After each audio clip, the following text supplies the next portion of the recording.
특집 KBS 1라디오 오늘.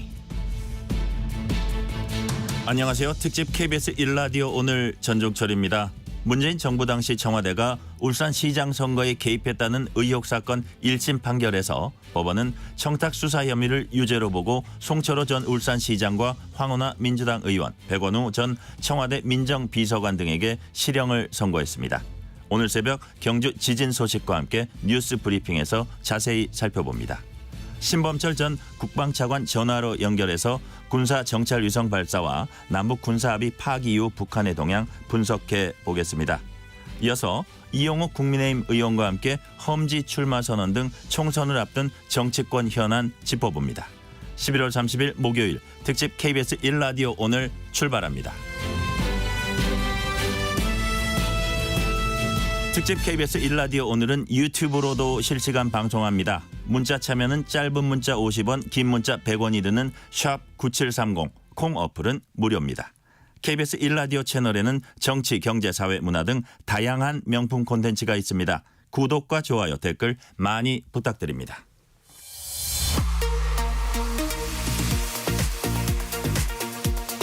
뉴스 브리핑 KBS 보도본부 우정화 기자 나와 있습니다. 어서 오세요. 네, 안녕하세요. 오늘 첫 소식, 오늘 새벽 있었던 지진 소식부터 알아보겠습니다. 경북 경주에서 규모 4.0의 지진이 발생했어요. 네, 그렇습니다. 오늘 새벽 4시 55분에 경북 경주시에서 규모 4.0의 지진이 발생했습니다. 지진의 진앙은 경북 경주시 동남동쪽 19km 지역이며 그 진원의 깊이는 12km로 분석이 됐습니다. 지진 위기 경보는 경계 단계가 발령이 됐습니다. 정부는 또 중대본 1단계를 가동했습니다. 한덕수 국무총리는 긴급 지시를 내려서 상황 관리를 철저히 하라고 일선에 지시를 했습니다. 이 4.0의 규모 정도면은 상당한 사람들이 흔들림을 느낄 수가 있고 잠에서도 깰 수도 있고 또 그릇도 창문 흔들리고 물건까지도 떨어질 수가 있습니다. 체감 강도가 큰데요. 이런 와중에서 이 경주 월성 원전이 이번 진앙지와 10km 정도 떨어져 있는데 한수원은 모든 원전이 영향 없이 안전 운행되고 있다고 밝혔습니다. 자, 이 지진 후에 인근 부산과 울산까지도 진도 4의 흔들림이 전달됐다고 하는데 일단 소방에 지진 감지 신고가 계속 빗발쳤지만 다행히 큰 사고 소식은 들려오지는 않고 있습니다. 그렇군요. 앞으로도 재난방송에 귀를 기울여 주시기 바라면서 이번엔 어제 있었던 울산시장 선거 개입 의혹 사건에 관한 1심 판결 알아봅니다. 법원이 송철호 전 울산시장과 황운하 의원, 백원우 전 청와대 민정비서관 등에게 실형을 선고했어요. 네, 그렇습니다. 우선 이 울산시장 선거 개입 의혹이 뭔지 좀 간략히 좀 먼저 말씀을 좀 드리자면 지난 2018년에 지방선거에서 김기현 당시 울산시장, 지금은 국민의힘 대표인 이 김기현 울산시장 후보가 송철호 민주당 후보에게 밀려서 낙선을 합니다. 이렇게 선거 결과가 나온 뒤에 송 전 시장 측이 당선을 위해서 청와대 또 지금은 민주당 의원인 황운하 당시 울산지방경찰청장에게 김기현 시장에 대한 수사 청탁을 했다는 의혹이 선거 결과가 난 후에 불거졌습니다. 그래서 이 수사가 시작이 됐고 어제 1심 재판부가 실제로 수사 청탁이 있었다 이렇게 판단을 한 겁니다. 네, 판결문을 보면은 국민 전체를 위해 봉사해야 할 경찰 조직과 대통령 비서실의 공적 기능을 자신들의 정치적 이익을 위해 사적으로 이용하고 국민들의 투표권 행사에 영향을 미치려 한 선거 개입 행위는 엄벌해야 한다 이렇게 판단을 했습니다. 그런데 매우 오랜 시간이 지난 뒤에야 1심 판결이 나왔다고요? 네, 검찰이 관련자들을 재판에 넘긴 지 3년 10개월 약 4년 정도 만에 이 1심 결과가 나온 건데요. 재판부는 송 전 시장과 또 황운하 의원, 송병기 전 울산시 경제부시장에게 각각 징역 3년에 실형을 선고했습니다. 백원우 전 청와대 민정비서관에게도 징역 2년의 실형이 선고가 됐습니다. 앞서 말씀하신 대로 법원은 선거 개입 행위는 엄벌해야 한다 이렇게 밝혔습니다. 다만 법원은 이들이 증거 인멸의 우려는 없다면서 법정 구속은 하지는 않았습니다. 그렇군요. 네. 공직선거에서 특정 후보를 떨어뜨리고 특정 후보를 붙이기 위해서 국가기관 것도 청와대가 동원됐다는 얘기가 이제 법원의 판단인데요. 그렇다면 재판부가 수사 청탁이 있었다, 선거 개입이 있었다고 본 결정적 증거는 뭘까요? 예, 재판부가 이렇게 인정을 하면서 어떤 발언을 좀 주요 핵심 증거로 봤는데요. 어떤 발언이냐면 송철호가 황운하를 만나기로 했으니까 김기현에 관한 자료를 준비를 해달라 이런 선거 캠프의 핵심 관계자의 증언을 주요 핵심 증거로 봤습니다. 재판부는 이 과정에서 김기현 자료를 받아서 넘긴 대통령 비서실 직원들에 대해서도 정당한 업무 권한을 명백히 벗어났다 이렇게 판단을 했습니다. 이 사건 수사 시작된 이후에 일단 검찰이 당시 책임자였던 조국 청와대 민정수석, 임종석 당시 비서실장은 불기소 처분을 내렸어요. 이번 법원 판단에 이들에 대한 언급이 있었나요? 네, 이 두 사람에 대한 언급은 없었습니다. 네. 말씀하신 대로 검찰에서 불기소 처분이 내려졌기 때문에 뭐 법정에는 서지는 않지만 앞으로 있을 뭐 2심 판결에서 이들이 아무래도 책임자였기 때문에 언급이 될지 뭐 주목이 될 수밖에 없을 건데요. 이렇게 언급이 없다 보니까 어제 판결 이후에 여당은 헌정사상 유례 없는 정치 테러가 사실로 드러났다면서 문재인 전 대통령과 임종석 전 실장, 조국 전 장관도 수사하라고 촉구를 했습니다. 당사자인 김기현 국민의힘 대표도 배후의 몸통을 차단해서 다시는 이런 헌정 파괴 행위가 생기지 않도록 발본색원해야 한다 이렇게까지 목소리를 높였습니다. 그러면 송 전 시장과 황 의원 또 민주당은 어떤 입장인가요? 네, 1심 판결이 나왔지만 송 전 시장과 또 황 의원 등은 여전히 혐의를 부인을 하고 있습니다. 너무 일방적으로 검찰의 주장만 수용을 했다는 건데요. 민주당은 일단 당 차원의 반응은 내놓지 않고 말을 아끼고 있습니다. 민주당 내부에선 당 차원에서 대응할 일은 아니다 이런 반응도 현재 나오고 있습니다. 문재인 전 대통령 측은 이번 판결과 관련해서 입장을 내놓을 계획은 없다 이렇게 밝혔습니다. 앞서 잠깐 언급이 되긴 했는데 양측 모두 이번 판결에 불복해서 항소심 판단을 받겠다고 했다죠? 네, 맞습니다. 그 송 전 시장과 황 의원 등 피고 측도 피고 측이 불복 의사를 밝혔습니다. 그리고 검찰도 1심에서 유죄로 인정된 부분에 형량이 가볍다 이렇게 밝혔는데요. 그래서 양측 모두 불복을 하면서 또 한 번 2심 항소심에서 진실을 다투게 됐습니다. 네, 다음은 경제 소식 알아보겠습니다. 한국은행이 오늘 금융통화위원회를 열어서 기준금리를 결정하죠? 네, 그렇습니다. 오늘 금통위에서 그 기준금리를 결정을 하게 되는데요. 동결이 유력한 상황입니다. 네. 만약에 오늘도 동결을 하게 되면 7차례 연속 동결이 되는 건데요. 이렇게 되면 기준금리는 연 3.5% 그대로입니다. 동결을 하게 된다면 동결하는 이유가 뭔가요? 네, 우선 일단 시장에서는 미국의 금리 인상이 사실상 종결됐다라고 보고 있는데요. 이런 상황에서 우리도 지금 이제 앞으로 금리를 동결하느냐 내리냐의 문제인데 당장 우리가 먼저 섣불리 내리기는 어렵습니다. 미국이 안 내렸는데 우리가 먼저 내리게 되면 부담이 크기 때문인데 우선 지금도 한미 금리 격차가 2%포인트 차로 역대 최대 수준인데다가 가계부채까지 늘고 있는 상황에서 쉽게 낮출 수가 없습니다. 그리고 또 금리 인하를 더 어렵게 하는 건 물가인데요. 물가가 지금 석 달째 반등세를 이어가고 있어서 이런 상황에서는 금리 내리기가 당연히 좀 쉽지가 않습니다. 이런 상황에서 여기다가 금리까지 내려버리면 부동산 시장도 자극을 할 수 있으니까 당장 금리 인하는 어렵고 또 여기다가 상승은 당연히 아니니까 그래서 동결이 유력하다 이런 결론이 나오는 겁니다. 그런 설명이군요. 오늘 한국은행이 수정된 경제 전망도 발표할 예정이죠? 네, 맞습니다. 오늘 한은은 수정된 경제 전망도 발표를 합니다. 앞서 지난 8월 한국은행은 내년 경제 성장률이 2.2%, 소비자 물가 상승률은 2.4%로 제시를 했습니다. 특히 이번 오늘 그 수정 경제 전망에서 성장률이 축소가 될 건지 일각에서 지금 제기가 되고 있는 경기 후퇴의 신호가 또 나오는 건 아닌지 좀 확인을 해봐야 할 것 같습니다. 네. 가계대출 얘기 좀 해볼게요. 최근 은행권 가계대출이 다시 늘면서 경제에 부담이 되고 있습니다. 정부가 대출 규모를 줄이기 위해서 중도 상환 수수료를 면제하는 대책을 내놨죠? 네, 맞습니다. 다음 달 내일부터입니다. 12월 한 달 동안 연말까지 6대 은행이 전체 가계대출에 대해서 중도 상환 수수료를 면제하기로 했습니다. 이 6대 은행은 국민, 신한, 하나우리, 농협, 기업은행인데요. 네, 이 은행들이 전부 중도 상환 수수료를 면제를 하기로 했습니다. 네, 모든 가계 대출에 대해서 한 달 동안 중도 상환 수수료가 이제 면제된다고 하는데 그럼 면제 받을 수 있는 조건 어떤 게 있을까요? 네, 먼저 대출을 상환을 하거나 같은 은행의 다른 상품으로 갈아타기를 할 때는 이 중도 상환 수수료를 면제를 받을 수가 있습니다. 다만 중요한 게 다른 은행 상품으로 갈아탈 때는 좀 유의를 하셔야 하는데요. 이 원칙적으로 면제가 안 됩니다. 그런데 먼저 다른 은행에서 빌려서 아예 다 갚아버리는 경우에는 이 중도 상환 수수료를 면제를 받을 수가 있습니다. 다 갚아버리면. 네네네. 정부는 또 앞으로 중도 상환 수수료 세액 산정 기준도 발표할 예정이라는데 언제쯤 발표합니까? 네, 내년 1분기쯤 발표가 될 것으로 보이는데요. 그동안 은행권이 이 중도 상환 수수료로 이익을 본 게 연간 한 3천억 원 정도 된다고 합니다. 그래서 이렇게까지 이익을 가져가는 게 과연 적합하냐? 이 수수료를 받아가는 기준 자체가 좀 불리하다고 정부가 보고 있는 겁니다. 왜냐하면 이 시중은행 5곳은 수수료율이 정말 일제히 딱 똑같고 고정금리와 변동금리 상품 간에도 차이가 크게 없습니다. 그래서 앞으로 금융당국이 갑작스러운 상환에 따른 은행의 손실과 대출과 관련한 그 최소한의 비용 정도만 반영을 해서 수수료율을 정할 예정입니다. 그러니까 정부가 나서서 이 중도상환 수수료율 자체를 낮추는 조치를 취하는 겁니다. 그렇군요. 다음 소식 알아보겠습니다. 저출산 관련 소식입니다. 출생 관련 통계는 발표될 때마다 역대 최저 기록을 경신하고 있습니다. 올 3분기 역시 예외가 아니었죠? 네, 맞습니다. 여성 한 명이 평생 낳을 것으로 예상되는 아이의 수, 합계 출산율이 또 역대 최저를 기록을 했습니다. 지난 2분기에 이어서 이번 3분기에도 0.7명에 그쳤는데요.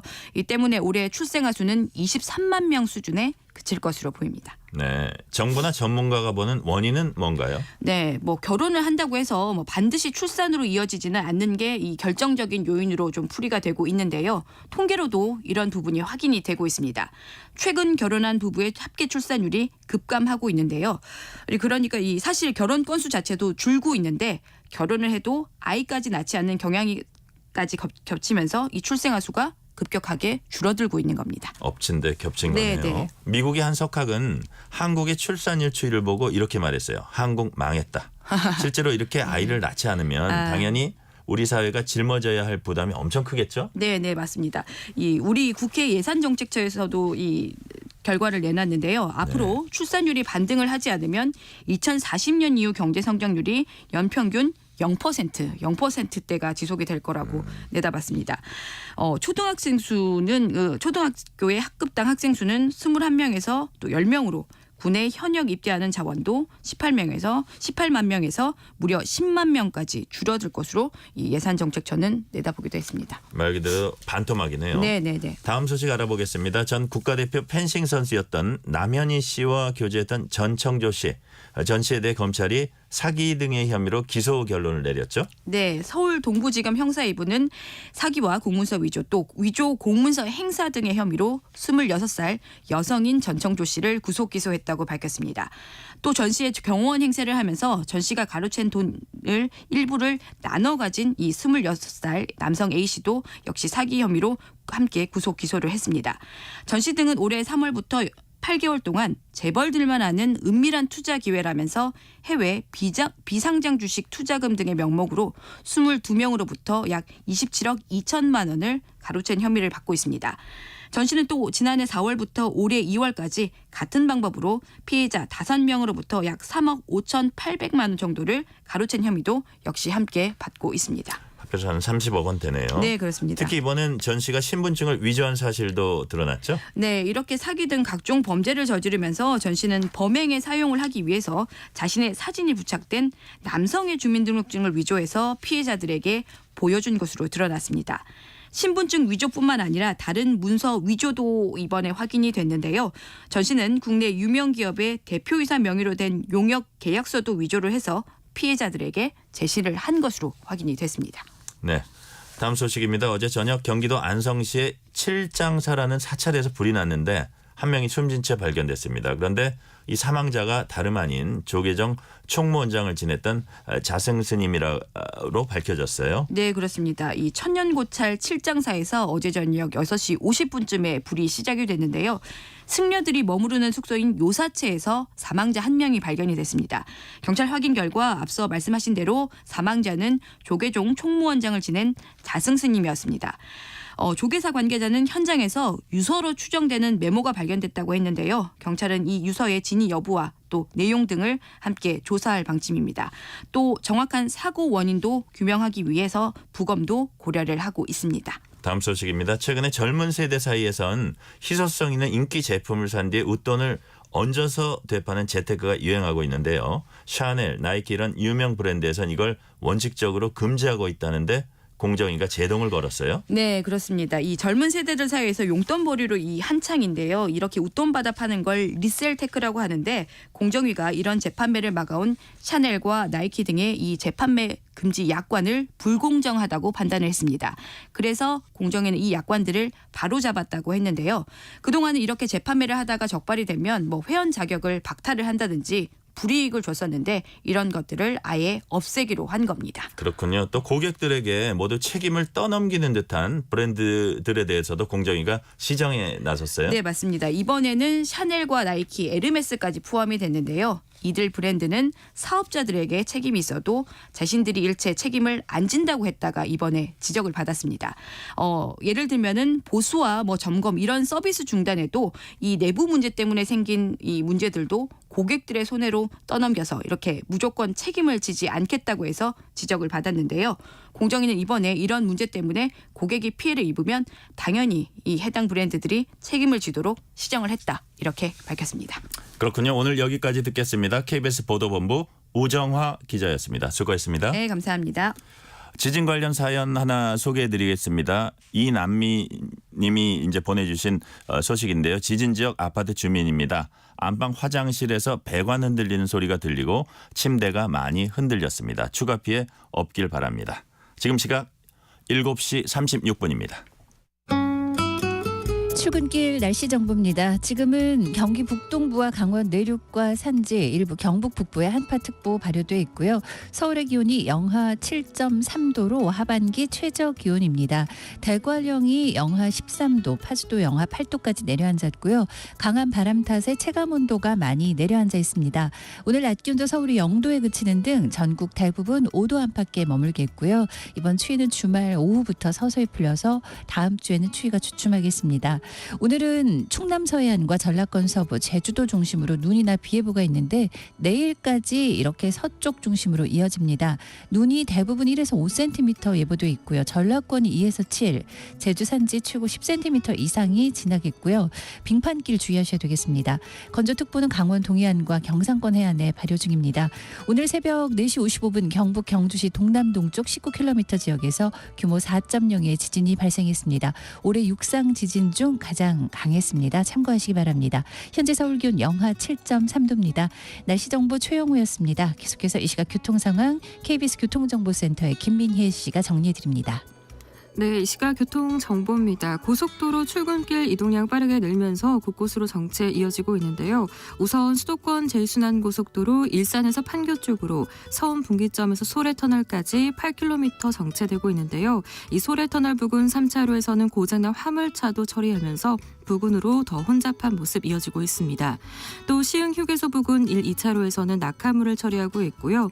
경부고속도로 서울 방향으로는 영천 부근 1차로에서 장애물을 처리하고 있고 북천안과 수원 또 신갈 분기점 부근으로 각각 더디게 지나고 있습니다. 이후 달래내에서 반포까지는 9km 정체입니다.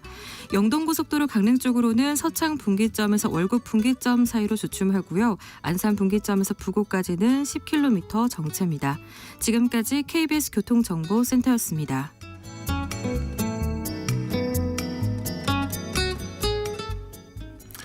(9.19) 남북 군사합의 전면 파기를 선언한 북한이 최전방 감시초소 복원 조치에 착수했습니다. 국방부는 만반의 대응 조치를 갖추겠다고 밝혔는데요. 북한은 또 지난주 발사한 군사 정찰 위성 만리경 1호가 미국 백악관과 펜타곤 등을 촬영했다고 주장했습니다.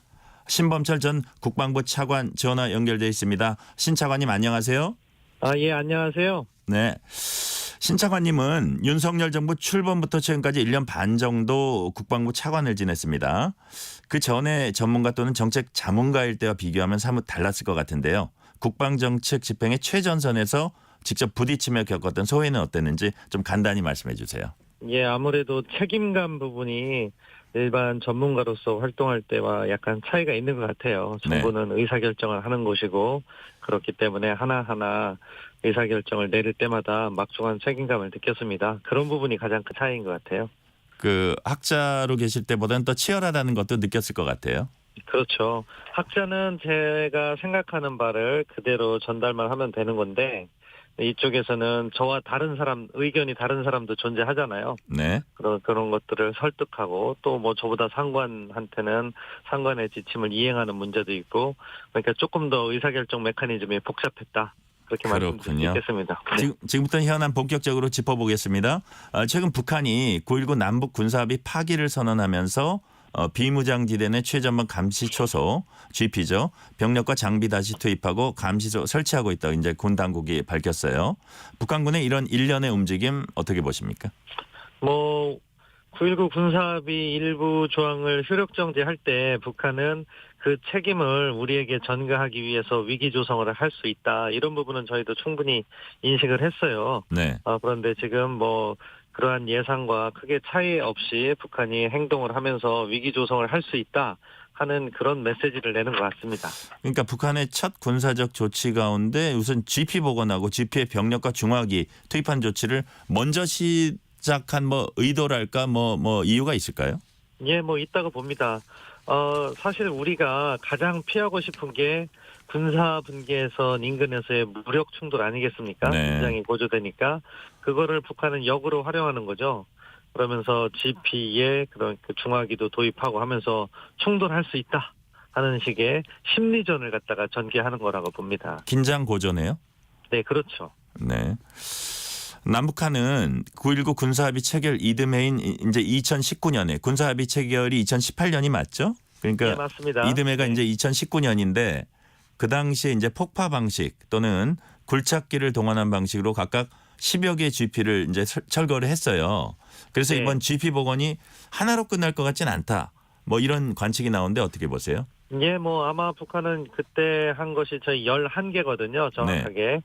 그것을 다 복원하는 모습을 보이면서 계속해서 어떻게 보면 군사 분계선에서의 충돌 가능성이 높아지고 그 책임은 한국 정부에 있다.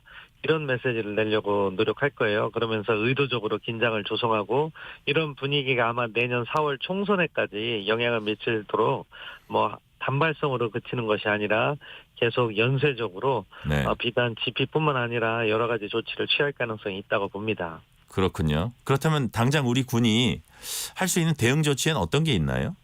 일단 뭐 당장 맞대응한다. 저는 그것이 바람직하지는 않다고 봐요. 네. 일단은 북한의 행보를 잘 지켜보고 예의주시하면서 차분하게 대응해 나가야겠죠. 북한군의 GP에 화력이 증강된다면 그것을 압도할 수 있는 그런 부분은 우리가 어떻게 조용히 강화할 수 있을 것인가.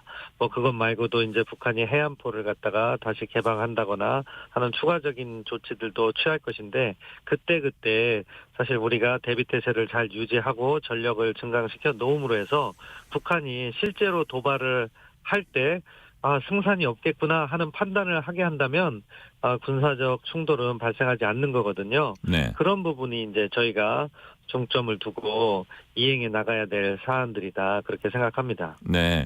약간 이제 관련되는 얘기면서도 약간 더 큰 틀에서 좀 대답을 해 주셨으면 하는 건데 향후 비무장지대 어떤 변화를 우리가 유의하면서 지켜봐야 될까요? 그러니까 북한이 얼마나 많은 수준의 중화기를 갖다 놓느냐 그런 것들을 예의주시해야 되는 거죠. 그래서 이게 화력 집중도라고 하거든요. 화력 집중도. 그러니까, 특정 지역에서 이게 1대1로 계속 맞대응하는 게 맞서서 서 있는 게 아니잖아요. 네. 그러다 보면 몇십 미터 뭐 또 100m 단위 이렇게 뛰어 있다 보면 어느 지역에서는 화력 집중도가 저희가 낮아지는 경우도 존재해요. 네. 그러니까 그런 것들이 빠짐없이 준비될 수 있도록 예의주시하자. 아까 그 말씀을 드린 거예요. 네. 그러니까 파기되는 그런 상황을 이제 되돌려서 이제 생각을 해보면 앞서서 한국 정부가 북한의 군사 정찰 위성 발사에 대응해서 남북 군사합의 일부 조항 효력 정지 조치를 했잖아요. 그러니까 네네. 북한이 이제 마치 기다렸다는 듯이 전면적 합의 파기를 선언하면서 이제 모든 군사적 조치를 복원하겠다고 했는데 근데 사실 북한이 그동안 군사 합의를 많이 어겨운 걸로 알고 있는데 한국이 네. 그에 대해서 최소한의 경고성 조치를 취한 걸로 봐야 되는데요. 합의를 네네. 완전히 백지화하면서 한국 정부의 모든 책임을 떠넘겼다. 아까 말씀하신 대로 이렇게 봐도 되는 거죠? 예, 그렇죠. 이미 북한이 9.19 합의를 안 지키고 있었잖아요. 네. 그것을 잘 존중해 왔는데 우리가 뭐 군사정찰위성 발사를 계기로 해서 일부 조항 효력 정지를 했다. 그러면 저 같아도 반대를 했을 겁니다. 그런데 그런 상황이 아니고 북한은 자신들의 편의에 따라서 네. 언제든지 9.19 합의를 위반해 왔는데 예. 지금 우리가 그러한 조치에 대응 조치로서 예. 이것을 감시 정찰은 적어도 우리가 다시 복원해야겠다 해서 단지 그 조항 하나를 가지고 우리가 한 것인데 그것을 가지고 북한이 전체를 갖다가 폐기했고 긴장을 조성하는 것은 북한 나름대로의 그 정치적 계산이 다 깔려 있다 그렇게 네. 평가합니다. 그 이제 북한의 위반 사례 뭐 통계로도 나오는 것 같더라고요. 근데 구체적으로 어떤 것이 있었는지 몇 가지 들어주실 수 있으세요? 예, 뭐 100건도 훨씬 더 넘는데 그 대부분은 사실 해안포 개방이라든가 그런 거예요. 네. 그런데 그거 말고도 금지했던 포사격 훈련도 했고 또 비행금지 구역 내 항공기 근데 NLL이죠 참. 네네. NLL 이남에 미사일 낙탄한 적도 있고요. 예. 그리고 군사분계선에서 총기 도발을 한 적도 있고 예. 아무튼 이렇게 계속해서 자신들의 필요에 따라서 우리 정부를 압박하기 위해서 예. 위반해 왔다 그렇게 예. 봅니다. 그동안 이렇게 많이 위반해 왔는데 한국 정부가 참았다면 참았는데 그 임계점을 넘었다고 판단하는 결정적 계기가 있었나요? 사실은 감시 정찰이 관련돼 있어요. 북한이 군사 정찰 위성 이게 네. 사실은 심각한 문제거든요. 왜냐하면 9.19 합의의 내용을 보면은요. 네. 이것이 가장 북한이 원했던 것이 한국의 감시 정찰 능력을 제한하는 거예요. 왜냐하면 북한은 우리 수준의 감시 정찰 능력이 없잖아요.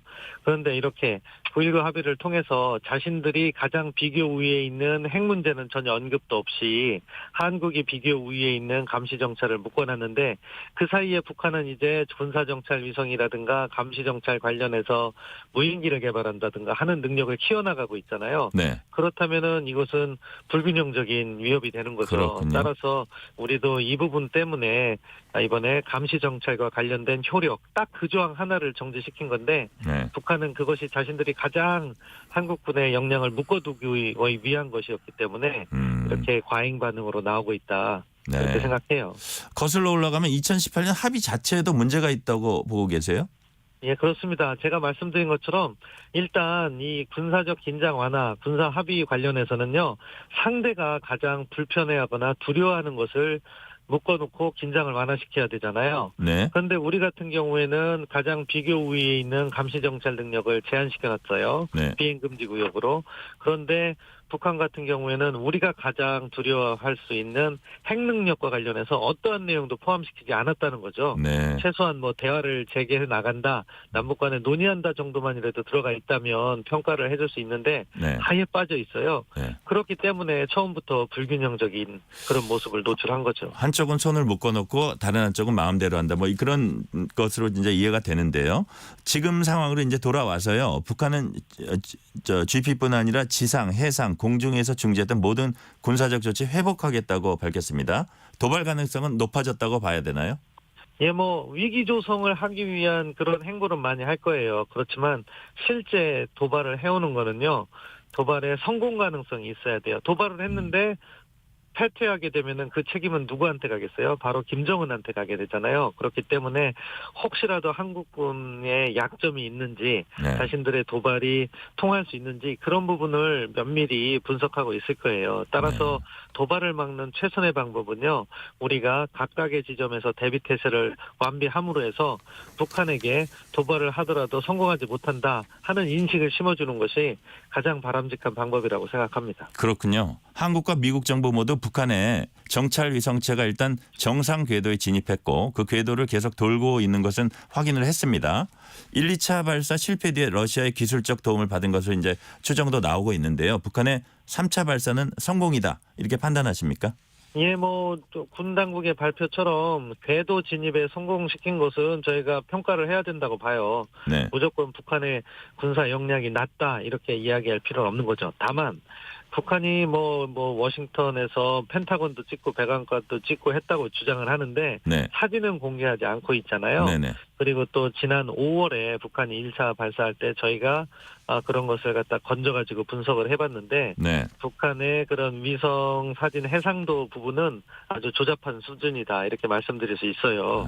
그렇기 때문에 군사 위성으로서의 제 역할을 하기는 어려울 것이다. 지금 그래서 아마 말씀하시면 북한- 예. 말씀하십시오. 예. 예, 그래서 북한이 아마 사진을 공개하는 일은 없을 것 같고요. 아, 그렇습니까? 그래서 예.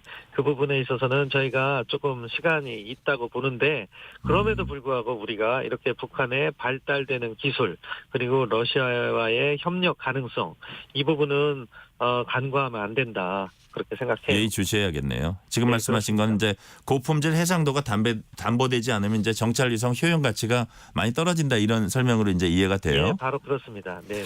그리고 이렇게 이제 두 체제가 이제 군사적 대치를 하고 있습니다. 서로 간에 이제 북한과 남한 간에 서로 과장도 하고 엄포도 놓고 블러핑이라고 하죠. 또 상대방의 위력에 대해서는 평가절하도 했다가 뭐 그런 것들 뭐 서로 있을 수 있다고 봐요. 그럼에도 불구하고 지금 차관님 말씀하신 거하고 이제 비슷한 맥락인데 오히려 우리가 북한의 위협을 더 심각하게 더 크게 내부적으로는 인식하는 그런 그 방향성 그런 게 또 필요하다고 생각이 되거든요. 국민 안전 보장을 위해서요. 어떻습니까? 예, 그렇습니다. 지금 아마 군 당국 특히 군사 기술 당국 부분에서는 이 문제를 상당히 심각하게 볼 수 있고 또 이게 사실은 뭐 갑자기 북한의 기술이 진보를 이룬다면 러시아와의 협력 가능성도 무시할 수 없거든요. 네. 그렇다면 우리 나름대로 또 러시아와의 외교가 있기 때문에 그런 부분에 있어서는 첨단 기술은 넘겨주지 못하도록 예방하는 노력을 해야겠죠. 이제 가장 중요한 그 해상도와 관련된 가장 중요한 것은요. 광학 기술이에요. 광학 기술. 광학. 예, 우리 같은 경우에는 이 광학 기술이 상당히 뛰어나요. 그래서 한국의 위성 수준은 뭐 세계 최첨단 수준이다 이렇게 말씀드릴 수 있는데 북한은 그 기술이 없습니다. 네. 다행인 것은 이 기술은 상당히 비싸요. 네. 첨단 기술이기 때문에 그렇군요. 그렇기 때문에 지금 북한이 러시아에 제공할 것으로 추정되는 재래식 포탄 가지고는 쉽게 구하지 못할 겁니다. 그렇군요. 따라서 그런 부분을 저희가 또 파고들어서 러시아 측에 광학 기술 같은 것은 전달하지 못하도록 또 노력도 해야 된다고 보고 다른 한편으로는 북한이 일관되게 그 핵능력을 강화하고 있잖아요. 네. 사실 이것도 핵능력 강화의 일환이라고 봐요. 왜냐하면은 김정은 위원장 스스로 다탄두도 개발하고 순항미사일도 개발하고 핵잠도 개발하고 그런 맥락에서 군사정찰 위성도 이야기를 했었거든요. 네. 따라서 이러한 북한의 증강되는 핵능력을 억제할 수 있는 우리의 수단, 우리 뭐 삼축체계라든가 기타 수단을 보다 조속한 시기에 구비를 해야 된다. 이런 위기의식을 가지고 있어야 된다고 봅니다. 예.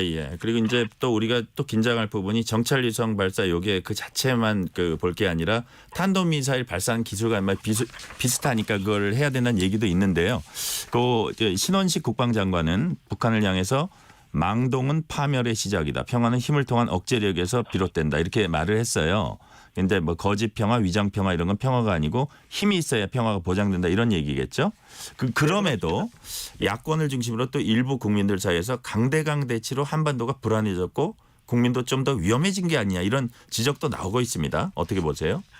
사실 강대강 구도라는 말은 현실을 그대로 반영하는 건 아니라고 생각합니다. 네. 우리는 9.19 군사 분야 부속 합의서를 잘 지켜왔잖아요. 네. 그것을 위반한 측은 북한이고 계속해서 핵능력을 강화한 측도 북한입니다.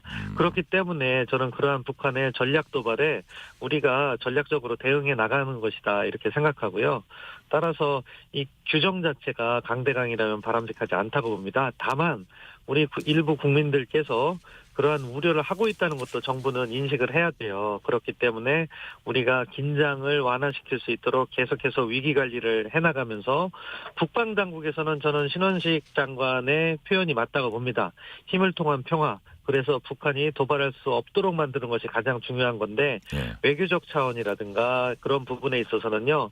기반 조성을 위해서 노력을 해야 된다고 봅니다. 꾸준히 뭐 사실 남북 관계 자체가 남북 간의 관계만으로 끝나는 것이 아니라 사실은 북중 관계라든가 그렇죠. 한미 관계라든가 그런 부분에서의 새로운 변수들이 늘 등장하게 되어 있고 그러한 변수에 영향을 받아왔거든요. 네. 지금 당장은 사실은 미중 전략 경쟁이나 우크라이나 전쟁으로 인해서 대화가 의미 있는 대화가 쉽지는 않은 상황이에요. 솔직히 말씀드리면.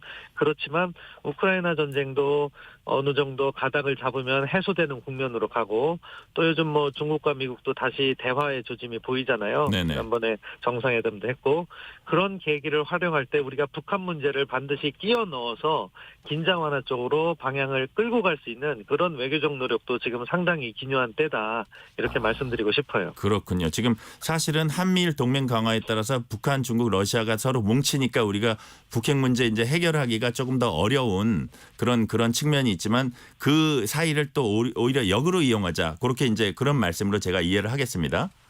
예. 그렇게 외교적 노력은 어떠한 상황에서도 그 상황에 맞게 이루어져야 된다고 봐요. 알겠습니다. 여기까지 듣겠습니다. 지금까지 신범철 전 국방부 차관이었습니다. 감사합니다. 예, 감사합니다. 특집 KBS 1라디오 오늘 1부는 여기서 마치고 2부에선 국민의힘 이용호 의원과 함께 정치권 현안 짚어보겠습니다.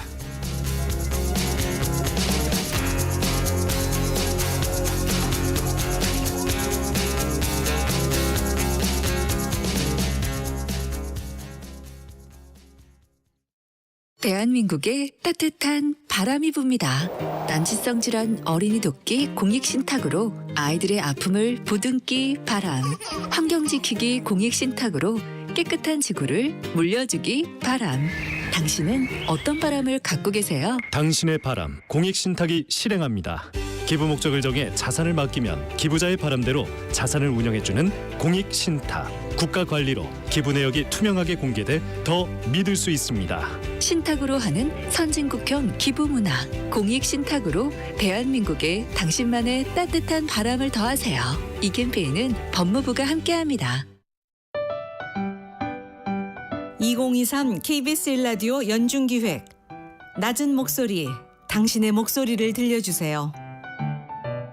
시장 가려면 무슨 얘기 쓰면 네?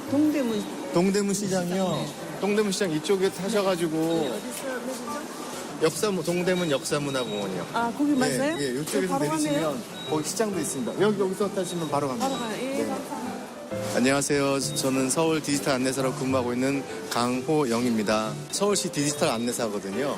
저희 거점이 잠실역하고 석촌호수, 송파구청하고 저희 노인정하고 돌아다니면서 어르신들한테 이제 휴대폰 방법, 그다음에 키오스크, 그다음에 이렇게 길을 여쭤보시면 안내해드리고 이런 역할을 하고 있어요. 근데 이렇게 조끼를 입고 있으니까 오셔서 이것저것 다 물어보시는 경우가 있죠. 아무래도 어르신들이 휴대폰이나 이런 것들을 물어볼 때 자녀들한테도 물어봤을 때 한 번 가르쳐주고 두 번, 세 번 물어보면 서로 이제 불편하잖아요. 그런 것들을 이제 알려드리면 참 모르는 부분들을 알려줘서 또 굉장히 고마워하고 또 저희들 항상 그 각 구마다 중요 거점에서 활동하고 있고 그다음에 목적은 저희들 어르신들 휴대폰이라든가 키오스크라든가 또 그다음에 길이라든가 이런 것들 잘 모르시는 부분에서 언제든지 저희들이 도와드릴 의향이 있으니까 저희 조끼 보시면 언제든지 오셔가지고 무엇인지 물어보시면 친절하게 대답해 드리겠습니다. 서로를 좀 더 이해하고 갈등을 줄여갈 수 있길 희망합니다. KBS 1라디오 연중기획 낮은 목소리였습니다.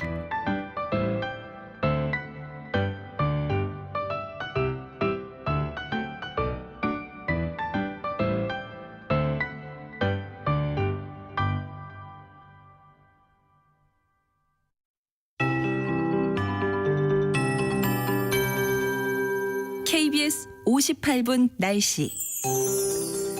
하반기 최저 기온을 기록하고 있는 11월의 마지막 날입니다. 지금 서울 기온은 영하 7.2도입니다. 대구 한령은 영하 13도, 파주도 영하 8도까지 떨어져 있고요.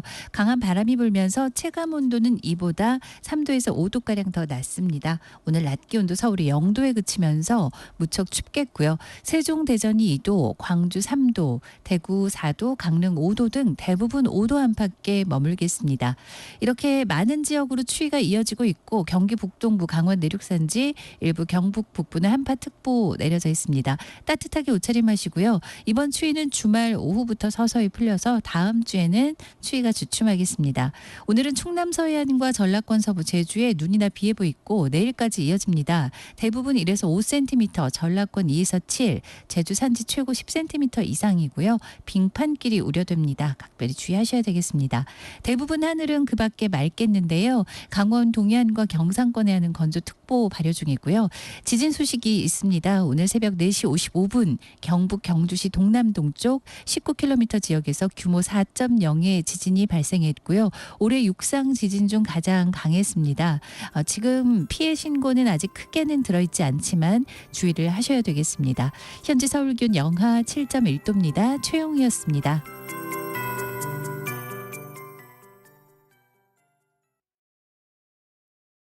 정성을 다하는 국민의 방송 KBS가 8시를 알려드립니다.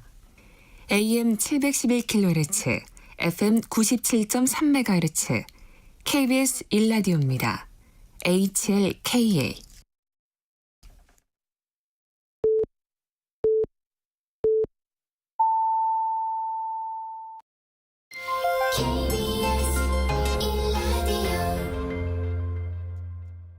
전종철 기자가 진행하는 특집 KBS 일라디오 오늘. 내년 총선을 앞두고 여야 의원들이 자신의 지역구를 떠나 이른바 험지에 출마하겠다는 선언을 잇따라 하고 있습니다.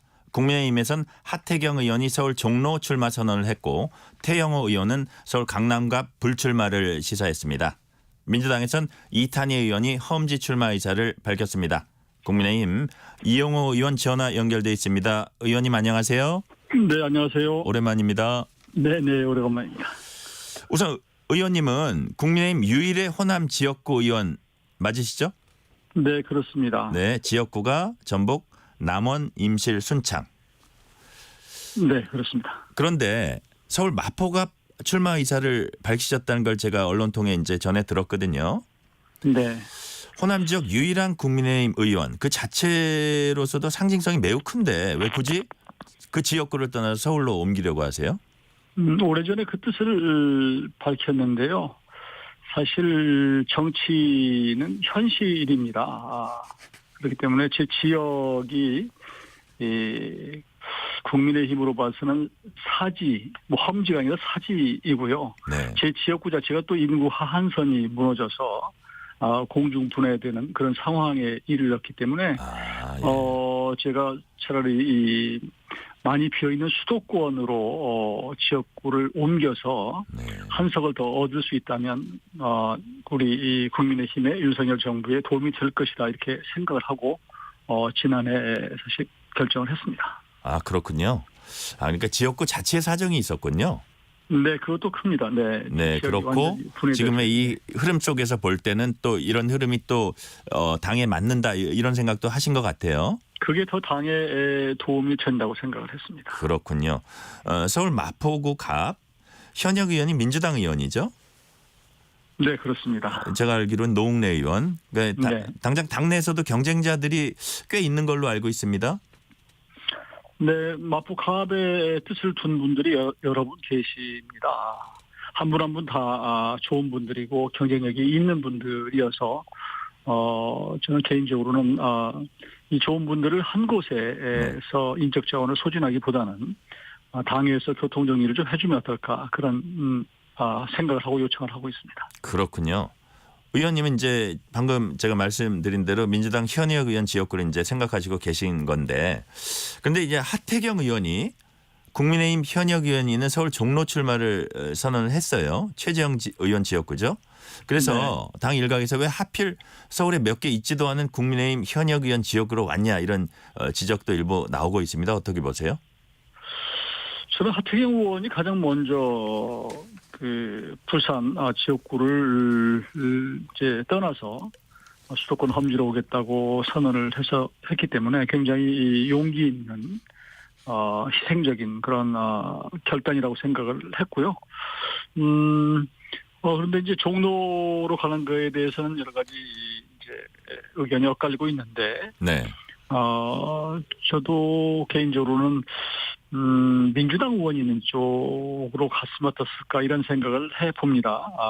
그래서 충분히 이제 지금 계신 최재형 의원님과 하태경 의원께서 서로 소통을 했다고 그러는데 서로 그 위에 좀 얘기가 달리 나오고 이런 그렇죠. 상황이고. 그 위에 얘기가 약간 달라졌어요. 네. 그리고 또 이제 종로라고 하는 데가 정치적 상징성이 있는 그런 노다 아닙니까? 그래서 공간이 구성되면 전체적으로 수도권을 어떻게 이기기 위해서 가져갈 것인가 하는 그런 차원에서 좀 교통정리를 거기도 하는 것이 어떨까 싶은 생각이 듭니다. 네.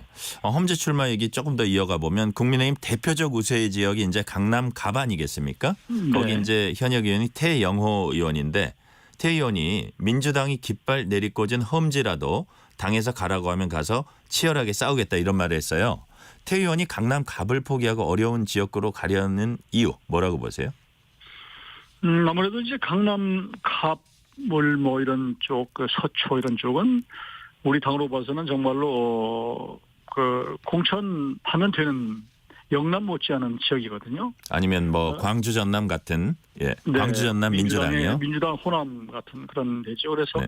거기서 여러 번 이렇게 그 기회를 주는 게 맞느냐. 오히려 그런 지역은 전략적으로 뭐 이렇게 공천하는 게 맞지 이런 그런 서로 얘기는 하지 않지만 그런 기류가 있는 것이 사실이고요. 네. 그런 차원에서 아마 태영호 의원님께서도 많은 고심을 했을 거라고 생각합니다. 그런 차원에서 사실은 뭐 이 정치인이 지역구 떠나는 게 정치적 세간살이 다 놓고 빈손으로 떠나는 것이거든요. 정말 쉬운 일이 아니죠. 예, 그래서 이제 고민을 많이 하셨을 텐데 지금 이런 상황에서 본인이 강남 갑을 계속 한다는 게 맞는 것인지 하는 차원에서 고민하다가 네. 저는 뭐 당에 본인의 정치적 앞날을 맡기는 것으로 지금 발표를 하셨는데 저도 그것도 상당히 용기 있는 네. 그런 결단이라고 생각을 합니다. 그렇군요. 아마 그 내부적으로 경쟁도 매우 치열할 겁니다.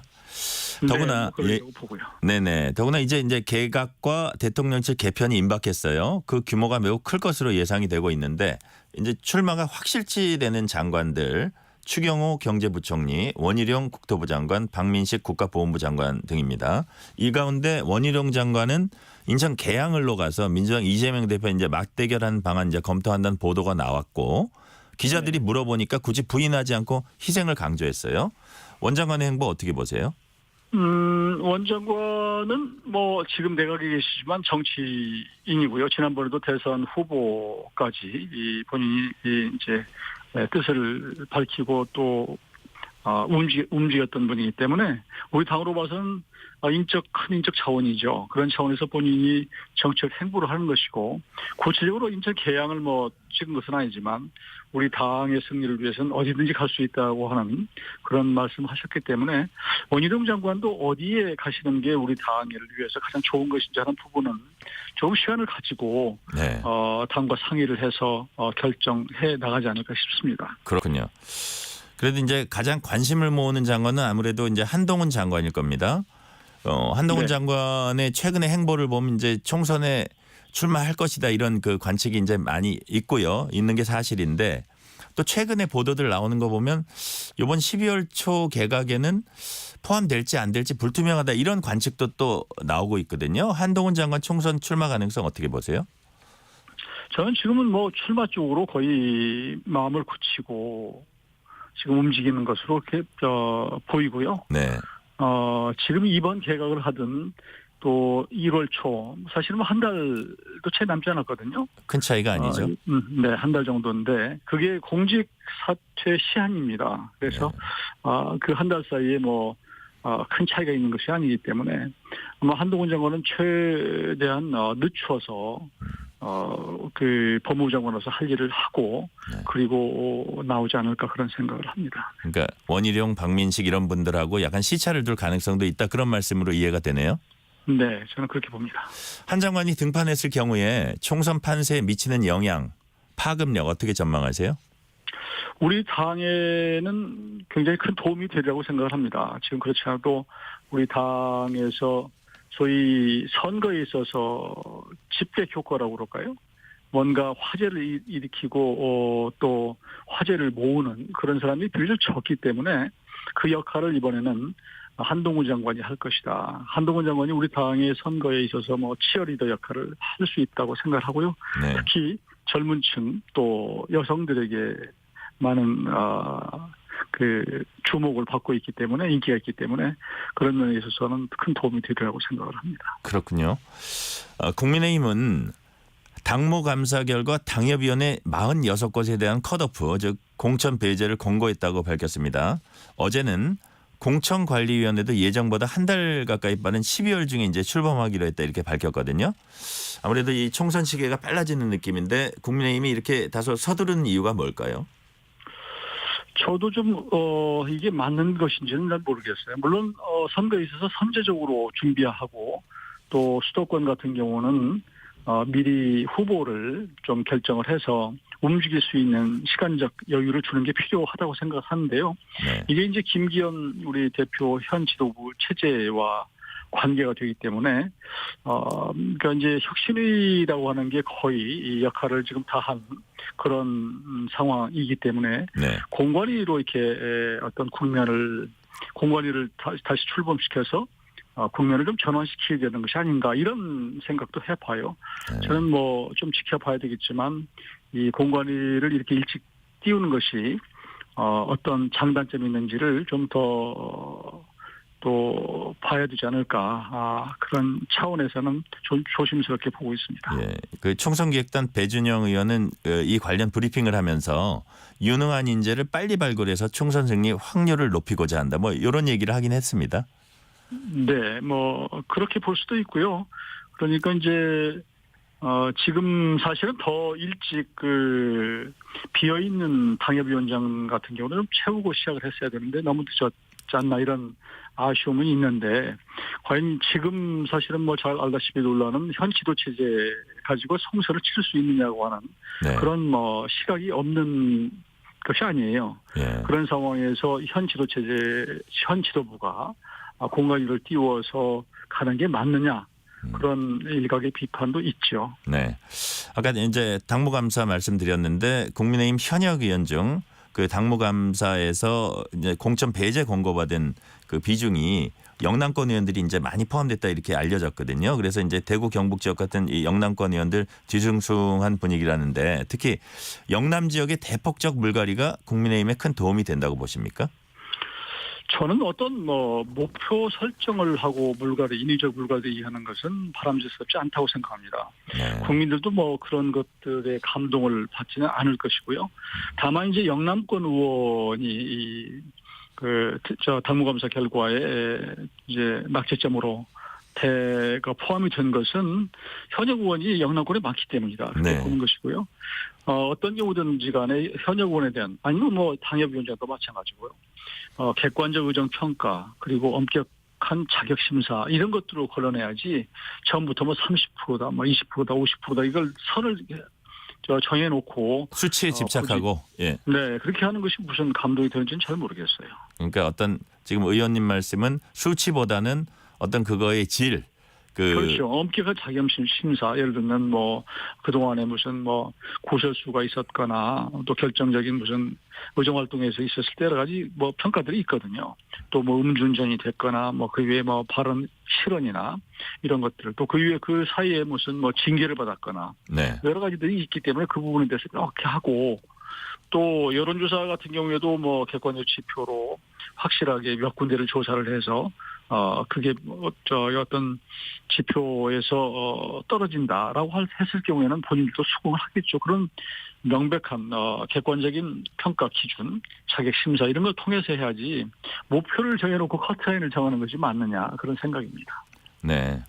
그러니까 의원 개개인으로 보면 이제 억울하기도 하고 자기만의 이제 스토리도 있을 거예요. 특히 이제 중진들 물론이죠. 그렇죠. 네. 중진들 네, 험지 그렇죠. 출마하라 그러는데 자기 인생을 사실 바치다시피 한 그런 지역이거든요. 그러니까 밖에서 사람들이 얘기하는 것처럼 그렇게 본인은 간단하진 않을 겁니다. 물론이죠. 그게 이제 경우에 따라서는 내가 정치적으로 그동안에 뭐 혹시 뭐 주류나 네. 지도부에게 밑보였나 이런 뭐 정치적으로 나를 이렇게 치나 이런 네. 오해를 할 수가 있기 때문에 네. 그런 것들이 없이 어디까지는 국민의 편에서 유권자 편에서 평가를 하는 게 맞다고 보죠. 그렇죠. 그럼에도 불구하고 결국 총선이라는 게 어떻게 보면 혁신 경쟁인데 따라서 이제 당이나 당 지도부 입장에선 간판이 되는 얼굴을 대폭 바꾸는 게 큰 틀에서 이제 중요하다고 생각을 할 것 같아요. 물론 그럴 수도 있죠. 그러나 이제 모든 지역구마다 지금 말씀하신 대로 스토리가 있어요. 네. 그 지역구마다의 바람이 있고 그 지역구 여론은 또 달라요. 근데 그것을 중앙에서 그 내용을 잘 모르고 그냥 천편일률적으로 칼질하는 것 자체는 굉장히 가혹한 것이고 그 지역구의 구체적인 정서를 모르기 때문에 나중에 의외의 결과가 나오는 것이거든요. 그렇군요. 다른 현안도 짚어볼게요. 문재인 정부 당시 청와대가 울산시장 선거에 개입했다는 의혹 사건. 법원이 청탁 수사 혐의를 유죄로 보고 송철호 전 울산시장, 민주당 황운하 의원 그리고 백원우 전 청와대 비서관 이런 분들에게 실형을 선고했어요. 어떻게 평가하세요? 저는 이게 엄청난 범죄라고 생각합니다. 이게 3년 몇 개월이 지나서 이제 1심 선고가 됐다고 하는 3년 10개월. 네, 이거 정말로 그동안에 전 정부가 수사를 안 했거든요. 전 정부 때 사법부가 사실은 제대로 재판을 안 했어요. 네. 이건 정말로 지체된 정의인데 이게 왜 중요하냐면 선거에 정권이 대통령실이 개입한다고 하는 것은 민주주의의 근간을 뿌리채 흔드는 겁니다. 그렇기 때문에 이것은 정말로 엄격하게 단죄돼야 되는 것이 맞고요. 그러면 대통령실에서 했으면 도대체 그 윗선은 누구냐까지도 저는 확실히 이번에 또 짚어야 된다고 생각하고요. 그 피해자가 이제 김기현 대표님이신데 그동안의 마음고생은 정말 말할 수 없었을 거예요. 그래도 늦었지만 이런 결과가 나오기는 했는데 저는 하여튼 어떤 범죄보다도 이런 민주주의의 근간을 선거에 있어서 개입을 하고 권력이 개입을 하고 그때 당시 보니까 하루 전에 압수수색하고 이랬단 말이에요. 이런 엄청난 범죄를 저지른 것에 대해서는 응분의 정말로 단죄를 받아야 된다. 저는 그렇게 생각합니다. 김기현 대표는 정권 차원의 정치 테러였음이 만천하에 드러났다 이런 얘기도 했습니다. 저도 전적으로 동의합니다. 네. 다른 사안 한번 살펴볼게요. 민주당이 이동관 방송통신위원장 탄핵소추안 다시 제출했어요. 오늘 처리될 가능성 높다고 보세요? 처리는 오늘 안 되고요. 왜냐하면 네. 그게 그 탄핵안을 이제 부의를 하면 네. 24시간 이후 72시간 전에 예. 투표를 하도록 되어 있기 때문에 네네. 오늘 아마 본회의에 보고를 하게 되면은 내일 오후 정도에 그게 아마 그때부터 처리가 가능할 거예요. 그렇군요. 그런데 알다시피 이번 본회의라고 하는 것은 예산안을 처리하기 위한 여야 간의 개의하기로 된 회의거든요. 네. 근데 여기서 지금 예산안은 전혀 합의가 이루어지지 않은 상태에서 탄핵안을 이렇게 처리하겠다고 하는 게 용도에 맞느냐라는 네. 거예요. 그래서 그런 차원에서는 예산안이 합의가 안 됐으면 굳이 열 필요가 없는데 굳이 탄핵안을 처리하기 위해서 연다는 게 맞지 않다고 보고요. 국회의장이 이제 그 가부관을 결정할 텐데 저는 야당의 주장을 이렇게 받아들이지 않는 것이 맞다고 봅니다. 알다시피 지금 민주당에서 지금 하고 있는 여러 가지 정치 행태는 이 방통위를 아예 기능을 못하게 막겠다는 것이거든요. 네. 그래서 방통위가 이제 방통위원장을 없애면 이제 위원이 한 분만 있기 때문에 도저히 이건 끌어갈 수가 없다. 그래서 내년 총선까지는 이 방송 기능, 방통위 기능을 무력화시켜서 가겠다는 것이고 이건 확대시켜 보면 사실 선거로 된 윤석열 정부에 대한 업무 방해예요. 업무 방해. 네. 대선 불복이고 이런 차원에서는 정말로 아주 심각하게 생각을 합니다. 방통위원장 탄핵 소추 추진 이거 이제 검사들에 대해서도 하는 것도 마찬가지 맥락으로 보십니까? 저도 마찬가지로 생각합니다. 이정섭 검사를 탄핵하겠다는 건데 이분은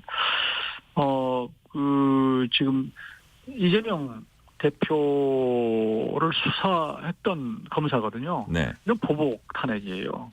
근데 그 내용 자체가 탄핵에 합당한 정도의 사안이 아니란 말이에요. 그러니까 제가 알고 있기는 무슨 골프장 부킹 부탁하고 이런 것들인데 이거 가지고 탄핵을 할 수 있느냐. 이거야말로 탄핵의 남발, 탄핵권의 오남용이고 사실 민주당이 과반수 거대 야당으로서 입법 독재, 입법부에 독재를 하는 거예요. 네. 이런 차원에서는 정말로 이럴 경우에는 행정부가 입법부도 이게 어떻게 견제할 수가 있는가 정말 좀 답답하긴 한데 민주주의라는 게 견제와 균형이라는 것이 기본이지만 입법부가 이렇게 마구잡이로 행정부를 견제하고 일을 못하게 하는 데 대해서 이거 참 이게 민주주의가 사실은 무너지고 있다, 훼손되고 있다 이런 걱정을 합니다. 네, 그렇군요. 여기까지 듣겠습니다. 이용호 국민의힘 의원이었습니다. 고맙습니다. 네, 감사합니다.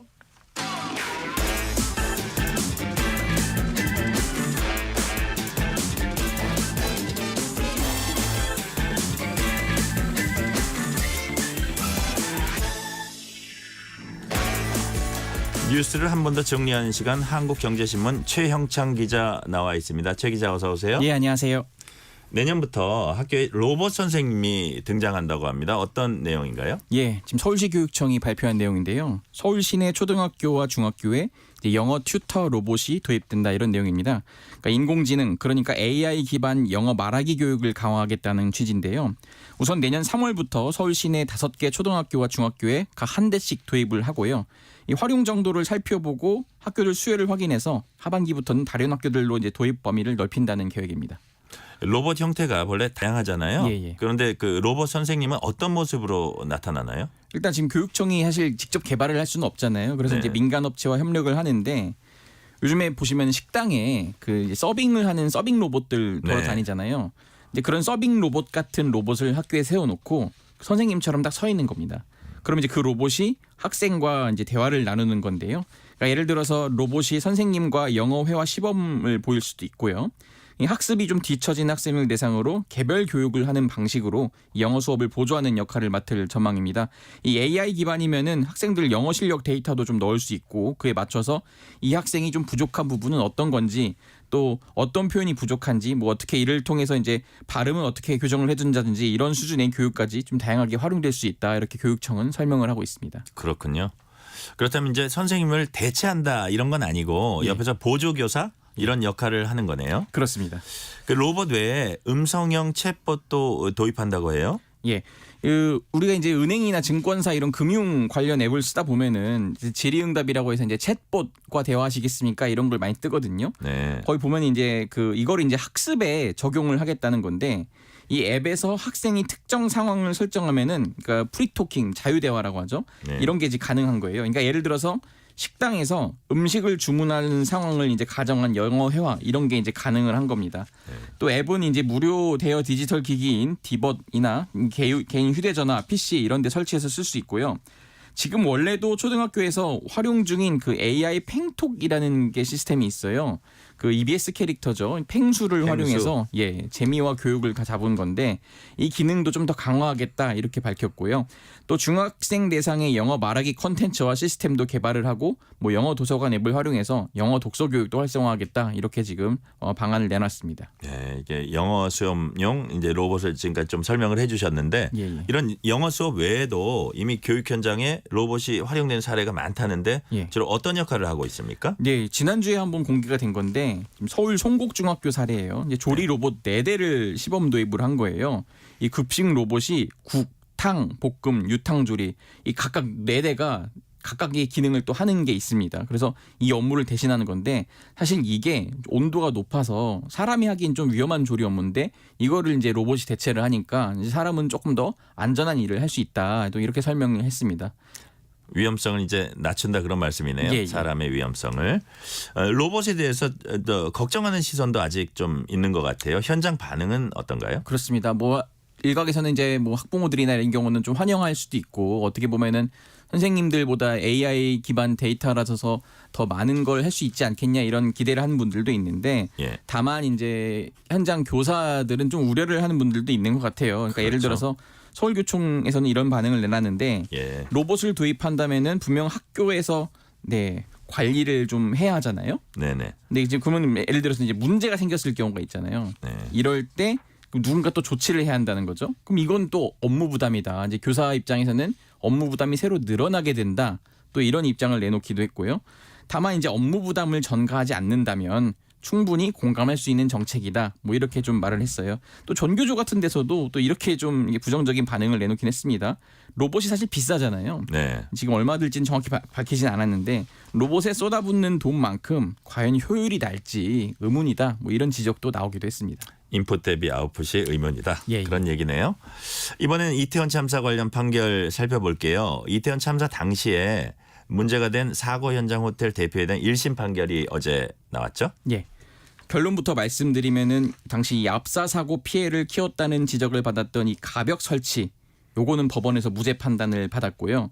다만 인근 라운지바에 이제 테라스를 불법으로 설치한 혐의는 유죄로 인정이 됐습니다. 네. 서울 서부지법이고요. 형사 단독, 사단독, 정금영 부장판사가 이제 선고한 건데 네네. 이 건축법 및 도로교통법 위반 혐의로 기소된 해밀턴 호텔 대표 이모 씨에게 벌금 800만 원을 선고했습니다. 예. 이 호텔 법인에 대해서도 이 선고가 있었는데 이 해밀턴 관광이거든요. 여기도 역시 이 법인에 대해서 800만 원 벌금형이 내려졌고요.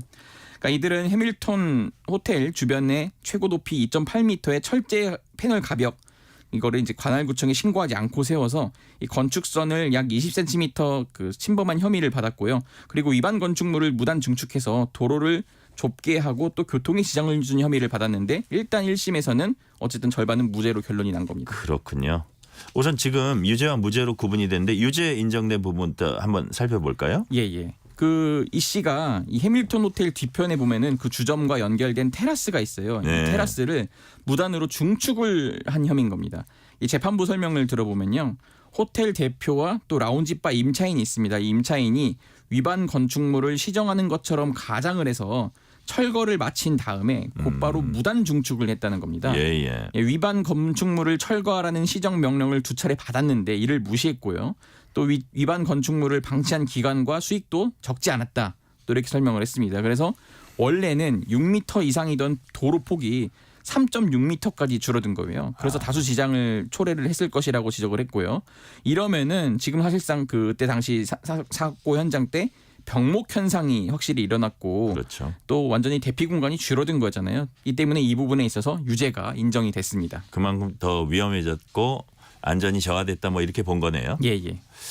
그 호텔 옆 골목에 가벽을 세운 건 이제 무죄가 나왔는데 네네. 법원이 이걸 무죄로 판단한 근거가 뭔가요? 예. 재판부 설명은 이렇습니다. 그러니까 기억을 더듬어 보시면요. 작년에 이제 호텔 그 옆에 그 굉장히 좁은 도로인데 이제 약간 철제 가벽이 설치된 거잖아요. 다들 그래서 언론에서도 이게 문제였다 많이들 지적을 했는데 재판부에서는 오히려 이 해당 철제 패널은 호텔에 대한 외부 침입 차단이나 내부 시설물을 보호하기 위해 지어진 거다. 이 담장에 해당하고 또 해당 담장이 도로를 침범한 것까지도 인정을 했거든요. 네. 다만 이제 건축선을 넘은 것이 20cm에 불과하고 또 2010년 이전부터 이 사건 관련 담장이 존재한 것으로 보인다는 거예요. 근데 건축선 침범이 문제가 됐다고 볼 만한 자료는 없다. 네. 그러니까 이제 사실상 너무 오래됐다 이 말이죠. 네네. 이 사건 담장에 대해서 이제 호텔 대표인 이 씨의 고의가 또 인정되기는 보기 어렵다. 그러니까 이게 굉장히 이 철제 가벽은 설치된 지가 오래됐고 설마 이 호텔 주인이 사고나라고 이렇게 설치하진 않았다. 고의성이 인정되지 않았다는 겁니다. 또 이 사건 담장이 호텔 벽면과 분리되지 않고 축조됐기 때문에 관할관청에 신고할 의무가 없다고도 판단을 했습니다. 그래서 도로 위에 담장을 축조해서 도로를 무단으로 점유하고 또 도로 통행에 지장을 준 혐의에 대해서도 이 씨의 고의가 인정되지 않는다면서 무죄를 선고했습니다. 그렇군요. 네. 근데 지금 가장 핵심적으로 많은 분들이 궁금해하실 거는 이제 어쨌든 이임재 전 용산경찰서장이라든지 뭐 박희영 용산구청장 등의 재판인데 아직 이거는 진행 중입니다. 그렇습니다. 지금 보니까 이임재 전 용산경찰서장이라든지 박희영 용산구청장 핵심 재판 진행 중이고요. 또 이제 서울 관내 치안 경비 총책임자인 김광호 서울경찰청장의 경우에는 여전히 사건이 검찰에 계류돼 있고 불기소 가능성까지 이제 점쳐지고 있다고 하네요. 네네. 여기까지 듣겠습니다. 한국경제신문 최형창 기자였습니다. 감사합니다. 고맙습니다. 2부 여기서 끝내고 3부에선 당면 정치 현안에 대한 토론 준비되어 있습니다.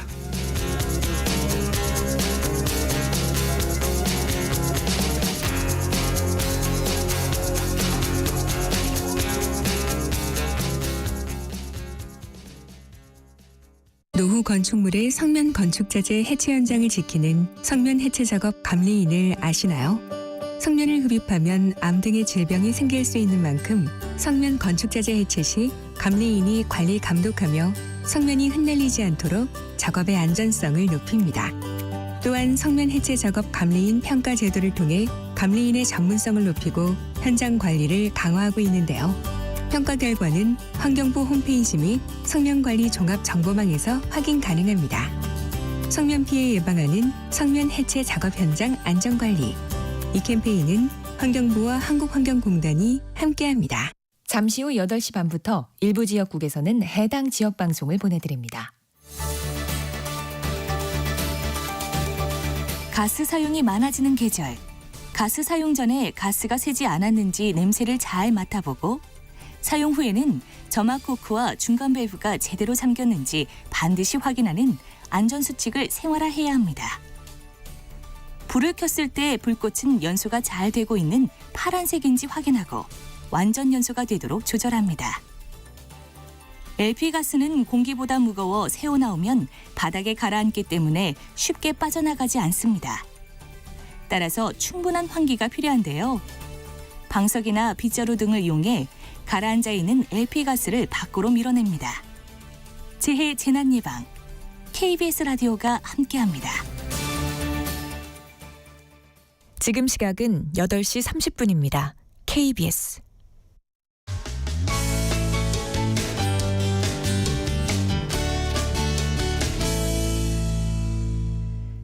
전종철 기자가 진행하는 특집 KBS 일라디오 오늘. 당면한 정치 현안을 토론하는 시간입니다. 신인규 민심동행 창준위원장, 김현정 민주당 당대표 언론특보 나오셨습니다. 안녕하세요. 네, 안녕하세요. 먼저 울산시장 선거 개입 의혹 사건 1심 판결부터 짚어볼게요. 문재인 정부 당시 청와대가 선거에 개입했냐가 관건이었는데 법원은 청탁 수사 혐의를 유죄로 보고 송철호 전 시장, 민주당 황운하 의원, 송병기 전 울산시 부시장, 백원우 전 청와대 민정비서관에게 실형을 선고했습니다. 이번 판결의 의미 어떻게 보세요? 저는 재판부에서 그 권력의 그런 선거 개입 내지는 민주주의의 기본 정신이라고 할 수 있는 선거의 공명성을 훼손한 거에 대해서 매우 엄단을 했다라고 봅니다. 아직 지금 송철호 울산시장 또 황운하 당시 이제 울산청장이죠. 이분들 또 백원우 민정비서관 포함해서 이분들 외에 이제 또 윗선에 대한 그 개입 여부 이제 여기에 대해서도 추가 수사 여부가 이제 또 논의가 될 텐데요. 저는 참 권력이라는 것이 선거에 개입을 하면서 민주주의의 근간을 해치는 거에 대해서는 저는 여야를 떠나서 이거는 엄단이 돼야 될 당연히 이거 범죄라고 보고요. 전 재판부가 법과 원칙에 따라서 좀 엄정하게 판단하지 않았나 저 그렇게 봅니다. 네. 예, 이게 2019년 11월 달에 이제 수사 시작해서 2020년 1월 달에 기소돼서 이제 3년 10개월 만에 판결이 났었는데 지금 현재 1심에서 이제 일부 유죄가 판결난 것이어서 항소심과 이제 항소를 다 하겠다 그래서 양쪽에서 최종적인 결정은 좀 재판 결과를 지켜봐야 되겠지만 현재까지 밝혀진 거에 의하면 당시에 이제 송철호 씨가 이제 당시에 이제 울산 경찰청장한테 김기현 당시 울산시장 관련된 이제 수사를 부탁을 했고 그거 관련해서 이제 수사를 했는데 무혐의 처리됐다 이런 건들에 대해서 그 두 분이 3년의 이제 징역형이 나온 것 같고요.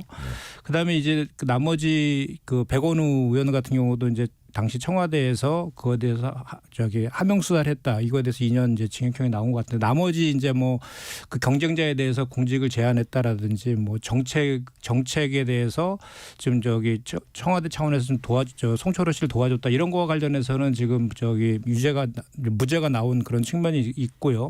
그래서 그런 것들은 이제 항소심을 통해서 서로 간에 이제 좀 더 다퉈볼 필요가 있는데 만약 이것이 실제로 1심 재판처럼 확정이 되고 그렇다라고 하면 중대한 이제 선거와 관련된 그런 이제 영역이기 때문에 좀 국민들의 참정권을 침해하는 그런 영역이기 때문에 중대한 것은 맞죠. 비슷한 것이 이제 고발 사주권도 같이 비슷한 안에서 지금 공수처에서 지금 5년 구형이 되고 이런 것들인데 같은 맥락인 것 같습니다. 네.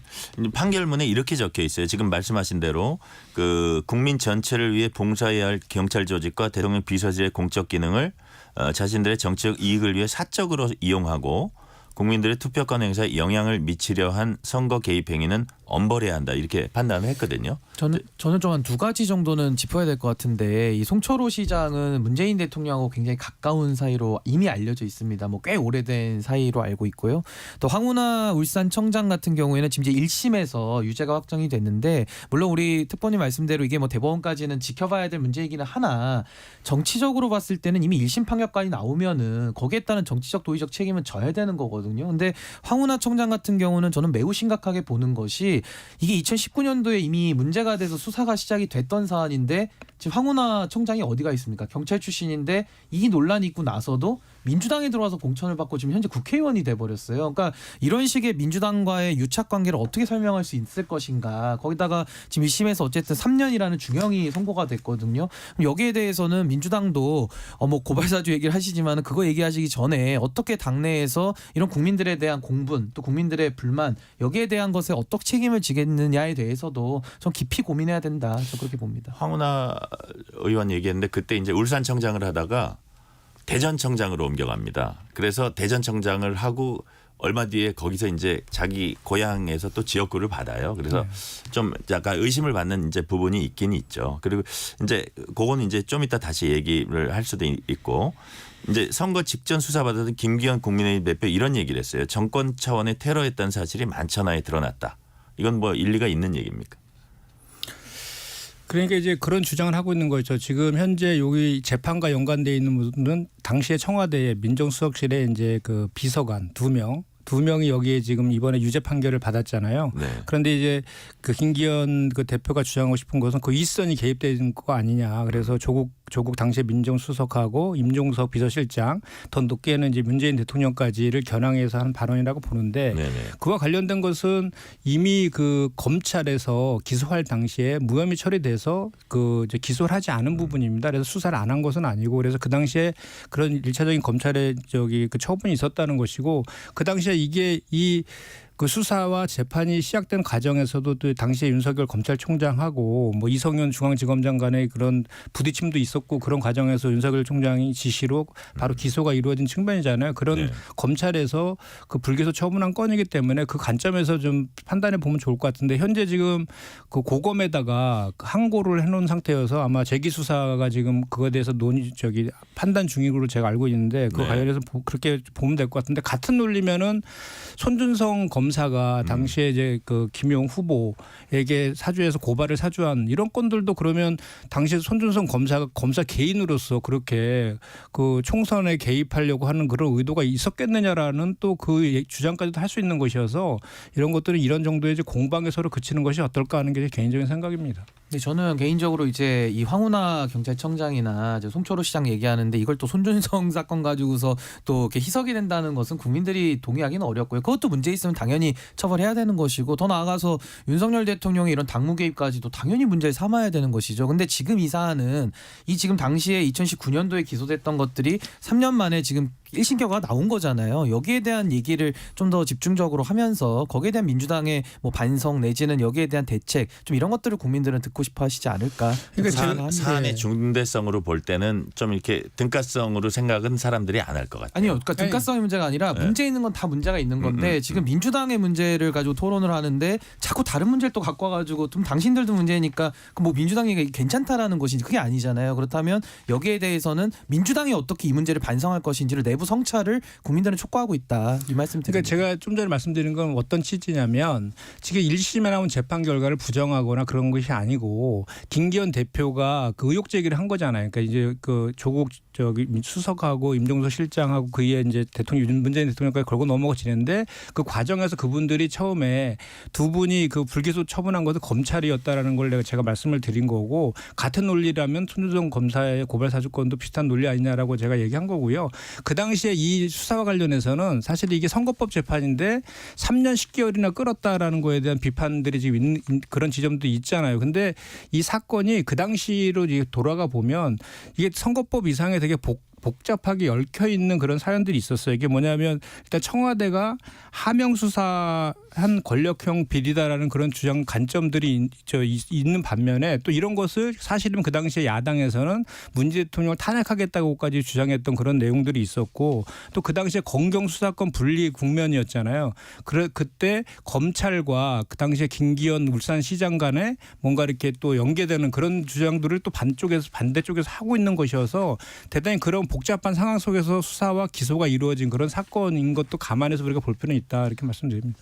근데 그 와중에 어쨌든 그 송철호 시장은 임기를 마쳤고 황운하 의원도 이제 임기 맞춰가고 아까 말씀하신 대로 이제 총선 출마 여부 이제 그것도 이제 생각을 하고 있는 것 같고 그런 것이 그렇게 뭐 그 일반 국민들 눈높이에는 어떻게 보일까 그게 좀 의문이에요. 아니 과거에는 진짜 정치권이 참 이상하게 변질되고 있는데 사법의 영역과 정치의 영역 분리되거든요. 그러니까 사법부에서 사실은 검찰이 기소 정도만 해도 정치적 책임을 지금 뭐 탈당을 한다거나 본인의 무고함을 밝히고 나서 다시 입당하는 식으로 정치 행보를 이어갔던 게 관례였었어요. 불과 이것이 제가 봤을 때 문재인 정부 이전까지만 해도 그랬던 것 같은데 문재인 정부 들어오고 나서부터는 이제 뭐 대법원까지 판결이 나와도 막 판결 부정하고 이러다 보니까 지금은 1심 사법부에서 판결을 해도 말로는 존중한다고 하지만은 뭘 존중하는지 행동으로 나오지가 않고 있어요. 그러니까 민주당에 대해서도 저는 뭐 지금 뭐 국민의힘이나 뭐 손준성 검사는 아무리 갖다 대도 다 그거 문제 있는 거죠. 근데 그걸 가지고서 지금 사법부에서 1심 판결까지 나왔는데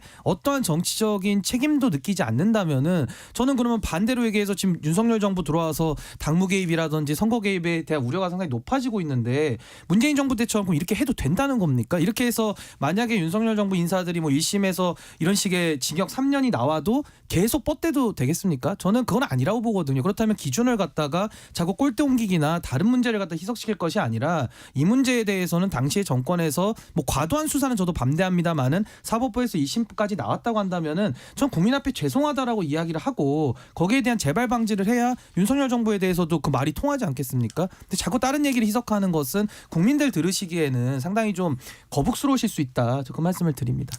그 문제 없다는 게 아니고요. 예, 그 얘기는 여기까지 하죠. 예.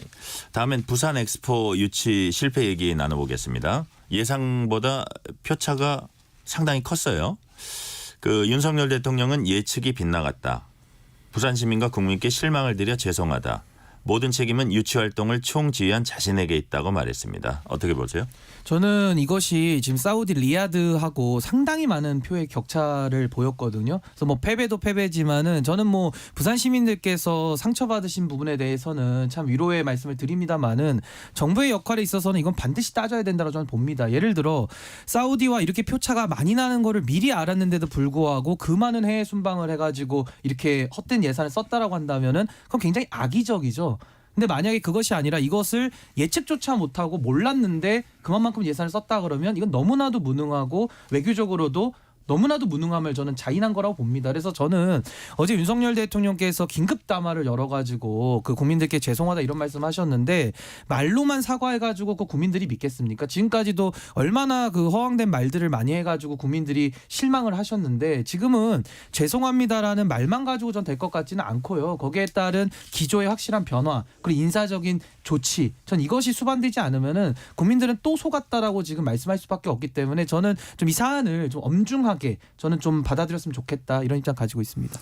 예, 사실 이게 정부뿐만 아니라 뭐 정치권 여야 가릴 것 없이 정치권 그리고 기업들까지 나서서 정말로 그 총력전을 벌였어요. 근데 저희 놀랬던 게 그 자리에 참석했던 정치권이라든지 또는 뭐 저기 부산시장도 결과 보고 깜짝 놀랐다고 하더라고요. 29표밖에 안 나온 거에 대해서. 근데 그러면은 이게 왜 이런 일이 벌어졌느냐를 따지고 보면 이게 사실은 열심히 한 거에 대한 노력에 비해서 너무 결과가 참담하잖아요. 그리고 그렇게 이런 국민들의 기대를 높여놓은 것도 사실 정부 관계자들이 계속해서 처음에는 많이 뒤처지고 있지만 나중에 결선을 통해서 역전 가능성이 있다라고 계속해서 얘기를 했고 그런 것들을 계속 보도를 통해서 나왔거든요. 그런데 좀 전에 말씀하신 거에 좀 덧붙이면은 우리의 외교력과 정보력 이렇게 그 약하냐라는 것을 비판하지 않을 수 없는 것이 이미 사우디에서는 홈페이지에 자기네들 지지하는 국가들을 쭉 열거하고 있었대요. 그래서 122개국인가가 며칠 전까지도 열거되어 있었는데 그 비슷하게 나온 거 아닙니까? 그럼 그런 상황까지도 다 정부를 통해 가지고 그에 대한 대위 그리고 주로 이제 뭐 사우디의 오일머니 때문에 이거 졌다라고 이렇게 진단을 하고 있는데 그거 이미 상수 내용 아닙니까? 그럼 그거에 대한 전략을 맞춰서 거기에 맞추는 전략을 썼어야 되는데도 불구하고 이런 결과가 나왔단 말이죠. 그러면 이거에 대해서 저도 마찬가지로 조금 전에 이제 그 윤석열 대통령께서 즉각적으로 처음이었던 것 같아요. 아마 이게 단일안건으로 국민들에게 이렇게 사과를 한 것은 그것은 뭐 시의적절했다고 보지만 사과해서 끝나서는 안 된다.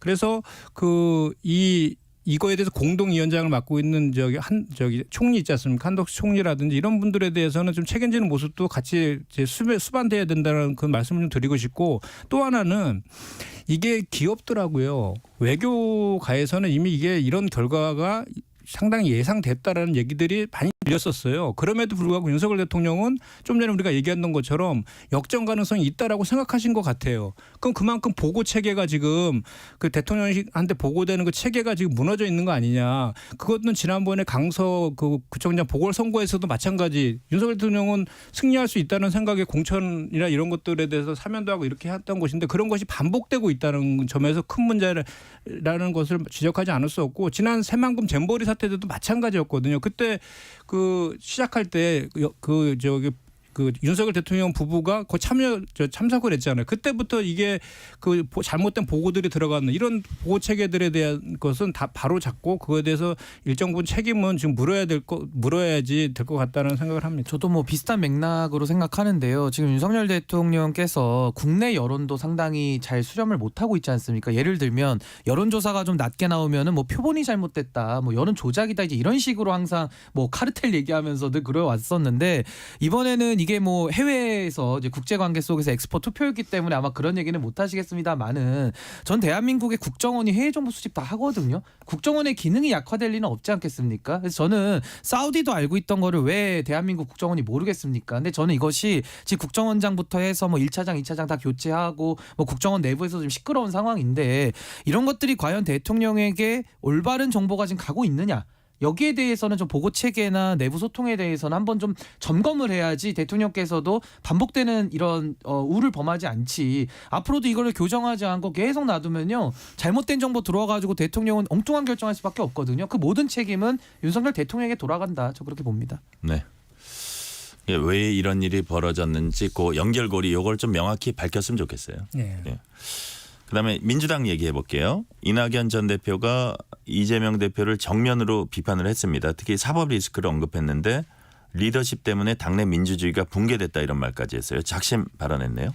저는 뭐 이낙연 전 대표가 이제 좀 기지개를 피시고 총선 앞두고 활동을 재개하는 것 같은데요.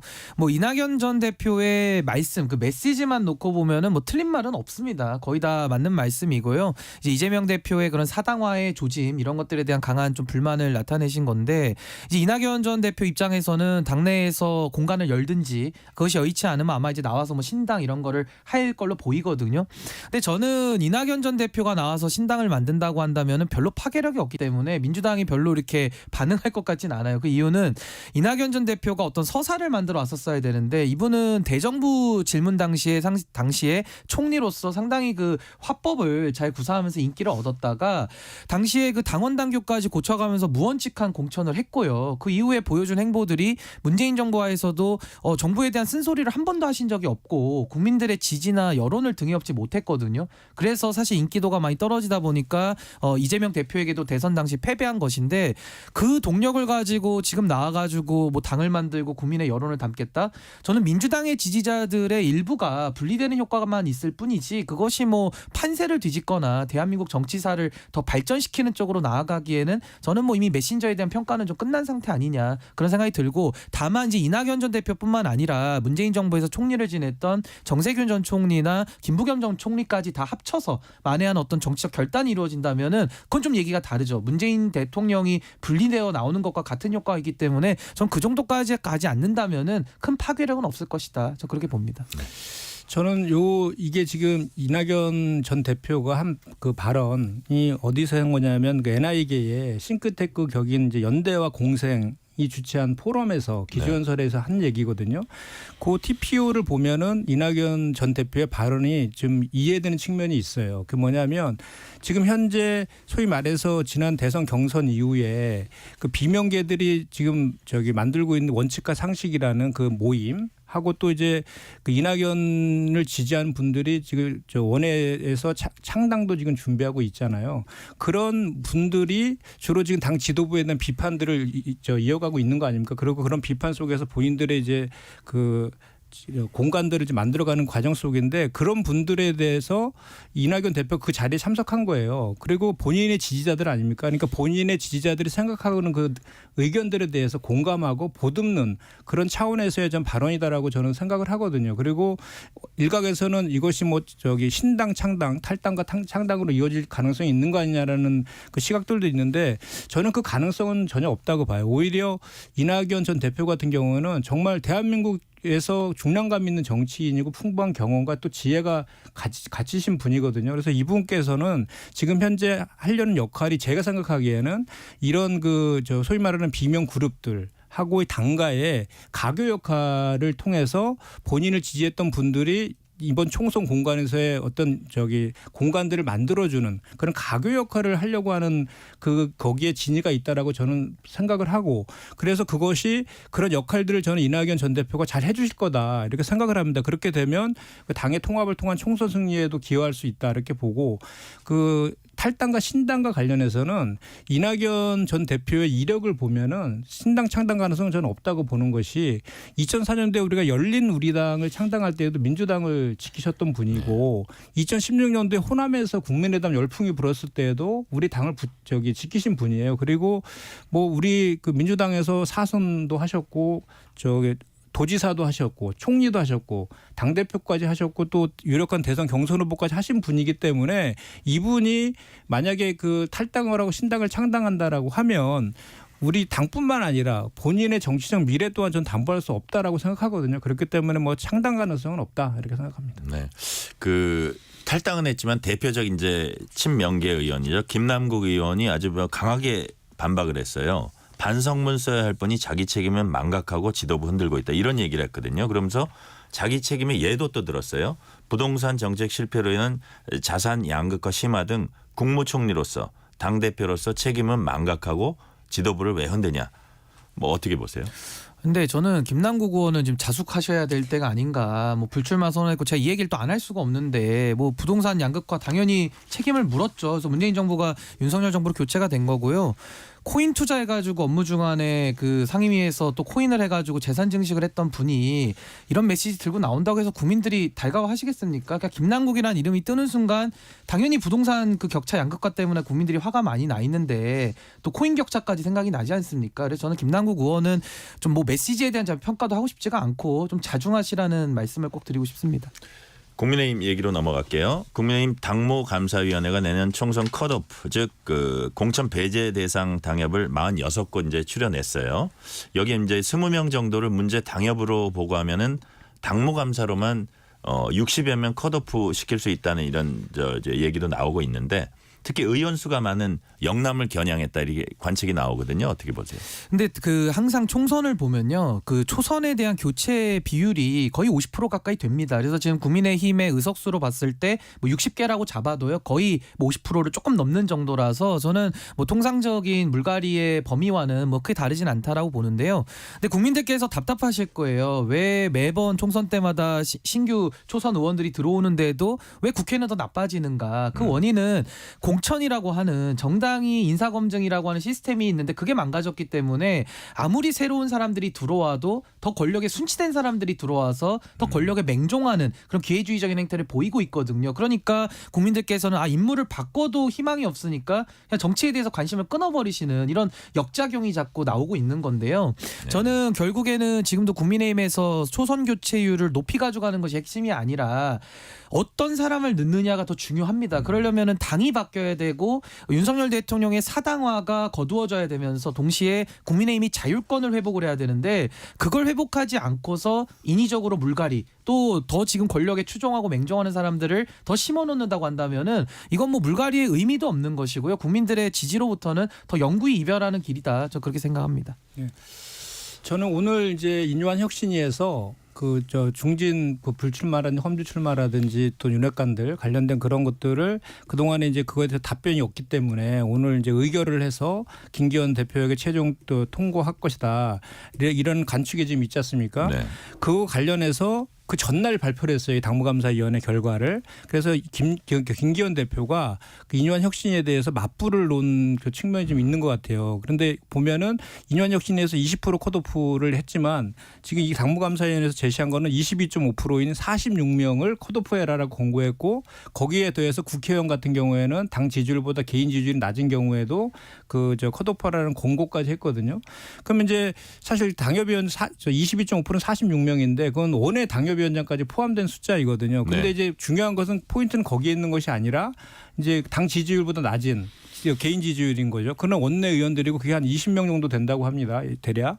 그러면 그분들이 대부분이 다 영남권에 있어요. 지금 네. 현재 112명 중에 56명이 영남권의 의원들이고 그중에 31명이 뭐 중진 의원들이 3선 이상 중진이라고 하더라고요. 그럼 그분들이 타깃이 될 수밖에 없는 것이고 그런데 지난 총선에서도 우리 민주당도 마찬가지지만 늘상 40-50%의 교체가 됩니다. 그래서 그 율과 관련해서 의미는 없다고 보는데 중요한 것은 그러면 그 밑에 깔려있는 함의가 무엇이냐라고 보는데 진짜로 이것이 좀 전에 말씀하신 것처럼 그 내년 총선 승리를 해서 당이 혁신하는 모습으로 교체를 하더라도 그렇게 교체가 되어야 되는데 그 자리에 소위 새로운 윤핵관, 친윤이라든지 또는 그 검사 출신 정치인들이 그 자리에 꽂힌 거로 이렇게 보여진다라고 하면 그것은 오히려 그 여론의 역풍에 직면할 수밖에 없을 것이다 이렇게 생각합니다. 네, 이제 12월 초 개각 명단에 이제 포함될 것으로 유력하게 거론된 사람이 이제 추경호 경제부총리, 원희룡 국토부 장관, 박민식 국가보훈부 장관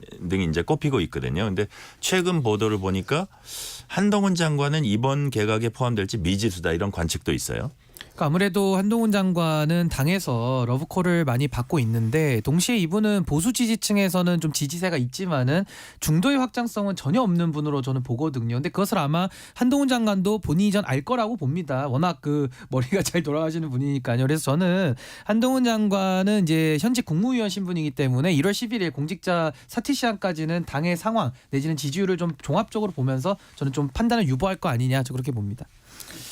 이게 지금 먼저 지금 뭐 민생과 경제 정말 힘들잖아요. 또 부산 엑스포 그 유치 실패까지 겹쳐서 국민들이 대단히 지금 힘든 그런 그 국면에서 지금 이렇게 그 오로지 그 여당에서 또 이렇게 정부에서 이렇게 내각과 관련된 것도 이렇게 내년 총선과 연계된 그런 정치 공학적인 계산들을 하고 있는 이런 모습들을 보면서 국민들이 얼마나 더 실망하실까 하는 생각부터 말씀을 좀 드릴 수밖에 없는 거고 지금 뭐 한동훈 장관은 이미 법무부 장관이라는 타이틀을 공직을 이용해서 전국을 다니면서 사전 선거 운동을 하고 있다라고 많은 분들이 비판을 하고 있는 그런 국면 아닙니까? 그래서 오로지 한동훈 장관은 어떻게 하면 더 부각시키고 띄워줄까에 정부 여당의 모든 고민거리가 있는 것 같아요. 그래서 12월 초에 개각하면 그때 같이 하면 될 것을 굳이 또 그 한동훈 장관만 더 띄워주기 위해서 그리고 12월 말에 예정되어 있는 이준석 그 전 대표의 신당 창당에 그거를 좀 희석시키기 위해서 타이밍도 아주 피크 있는 뭐 12월 말 1월 초 정도 그 정도를 해서 별도로 그분만 그 개각을 할 것이다 이렇게 하는 것은 너무 지금 국민들의 눈높이를 너무 낮게 보는 거 아니냐. 저는 수준을 너무 깔보고 있는 거 아니냐는 그런 생각을 지울 수가 없습니다. 오늘은 여기까지 듣겠습니다. 지금까지 신인규 민심동행 창전위원장, 김현정 민주당 당대표 언론특보였습니다. 감사합니다. 네, 감사합니다.